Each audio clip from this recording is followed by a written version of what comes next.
Hello అండి, welcome to PV vlogs. తొందరగా ఫాస్ట్గా అయిపోయే రెసిపీస్లో టమాటా రైస్ ఒకటి. ఎప్పుడైనా నోటికి రుచిగా తినాలనిపించినప్పుడు నేను ఎక్కువగా ఇంట్లో ఇదే ఎక్కువగా చేస్తూ ఉంటానండి.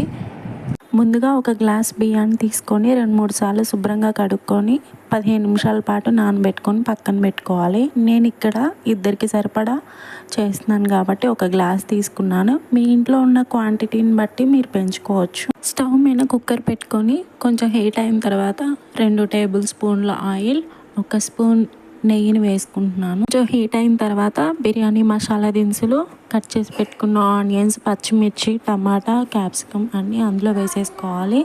వీటన్నిటిని ఒక 5 నిమిషాల పాటు ఉడికించుకోవాలి. ముందుగానే అల్లం వెల్లుల్లి పేస్ట్ వేసుకున్నానండి, దాన్ని కూడా 1 స్పూన్ ఇందులో వేసుకుంటున్నాను. ఇది కొంచెం మగ్గిన తర్వాత 3 టమాటాలను తీసుకుంటున్నానండి. వాటిని మెత్తగా మిక్సీ జార్లోకి తీసుకొని మిక్సీ వేసేసుకొని ఆ పేస్ట్ని కూడా ఇందులో వేసేసుకుంటున్నాను. తర్వాత ఒక 5 నిమిషాల పాటు ఉడికించుకోవాలి దీన్ని. ఇంకా రుచికి సరిపడా సాల్ట్, కొంచెం చిటికెడు పసుపు, 2 టేబుల్ స్పూన్ల గరం మసాలా పౌడర్ వేసుకొని 2 నిమిషాల పాటు ఉడికించుకున్న తర్వాత మనం ముందుగానే నానబెట్టుకున్న బియ్యాన్ని ఇందులో వేసుకోవాలి.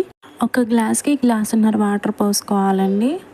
ఏదైతే తీసుకున్నామో గ్లాస్ అయితే గ్లాస్, కప్ అయితే కప్పు, దాన్ని బట్టే కొలత తీసుకోవాలి. మొత్తాన్ని గరిటెతో తిప్పుకొని కుక్కర్ మూత పెట్టుకొని 3 విజిల్స్ వచ్చేంత వరకు ఉంచుకోవాలి. ఇంతకీ మీరు ఎలా చేస్తారో కామెంట్ సెక్షన్లో కామెంట్ చేసేయండి. అలాగే నా ఛానల్ కొత్తగా చూస్తున్న వాళ్ళైతే నా ఛానల్ని సబ్స్క్రైబ్ చేసుకోండి. నా వీడియోస్ అన్నిటిని లైక్ చేయండి. అప్పుడప్పుడు పిల్లలకి లంచ్ బాక్సెస్లో కూడా ఇలా ప్రిపేర్ చేసి పంపిస్తే బాక్స్ ఖాళీ చేయాల్సిందే. ఒక్కసారి ఇలాంటి ప్రాసెస్తో మీరు కూడా ఖచ్చితంగా ట్రై చేసి చూడండి. చాలా చాలా బాగుంటుంది, చాలా టేస్ట్గా ఉంటుంది.